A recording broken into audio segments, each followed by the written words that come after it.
Good morning, family, friends, and faculty, and the graduating class of 2017. Today we've come together to celebrate the end of an era and the beginning of the next chapter in our lives.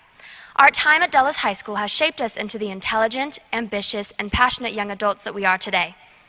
I'm proud to introduce an outstanding individual who exemplifies all of these qualities and more. Throughout the past 4 years, he has upheld Dulles High School's tradition of excellence by achieving recognition as a National Merit Finalist and through his roles as Lincoln Douglas Debate Captain and as Treasurer of the Science Olympiad. On top of his academic successes, he is also a talented writer. This past year, he won Ms. Powell's second period class a donut party, and we cannot thank him enough. This fall, he will be taking his extraordinary mind and talents to the University of Texas at Austin, where he will major in computer science. I have no doubt that he will continue to strive for success in everything he does. So without further ado, please help me welcome our 2017 class valedictorian, Serdjan Valedictorian.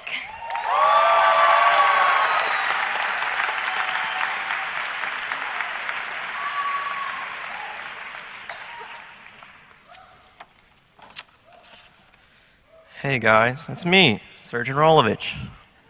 I'm that guy you know with the long hair, perfect posture, killer smile, but I'm not here to talk about myself because all of us are graduating here today.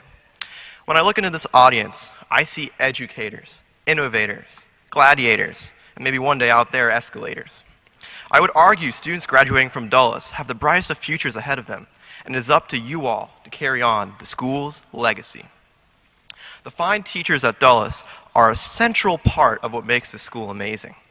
There is something to be said about having so many graduated students return as teachers for Dulles.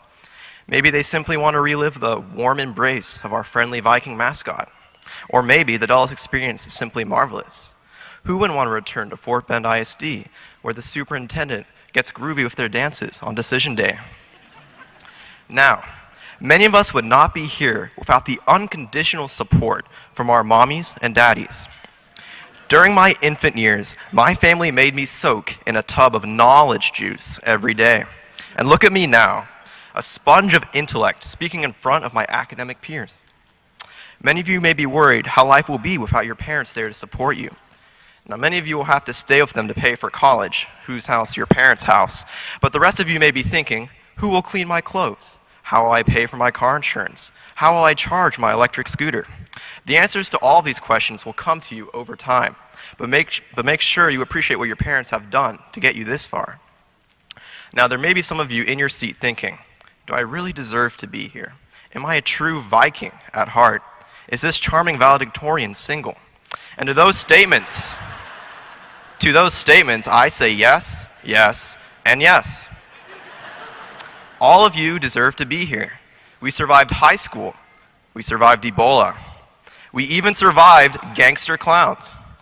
We all have unique little brains in our heads, and you should never be ashamed of your head. In fact, you could say my gigantic brain is a curse. It's gotten so big, it's starting to take control over my entire body. My eyes and lungs and stomachs are controlled by one totalitarian organ. It really makes you think. One thing that makes this class unique is the diverse backgrounds we all share. Whether you are the Burat from Kazakhstan, the Kunlun Mountains, or from Quahog, you can always come back to Dulles, break open a couple cold ones with the boys. If I wanted to, I could stuff a seaweed into a large baguette and still make a jalapeno connection to my peers at Dulles. I also like to tell everyone I meet how the clubs at Dulles are so diverse and varied. Our school supports groups ranging from the Muslim Student Association all the way to FFA. Be thankful we all have this exposure to so many different backgrounds at Dulles High School. At this point, you may be thinking, Serdjan, I don't know what I'm going to do after high school. The outside world is so big and scary, and I'm just a wee lad who happens to be 18 years old. What should I do? Normally, I would just say log on to Naviance and smash your head against the keyboard until something works. But instead, I'm going to advise you all to take the leap. Learning how to overcome our struggles is part of becoming an adult, and I know every one of you has the ability to pick yourself up again after you fall. You know, somebody once told me the world was going to roll me. And I know not all of us can be the sharpest tools in the shed, but every one of us can be an all-star. And I believe if each of us get our game on, we can all break the mold. Thank you.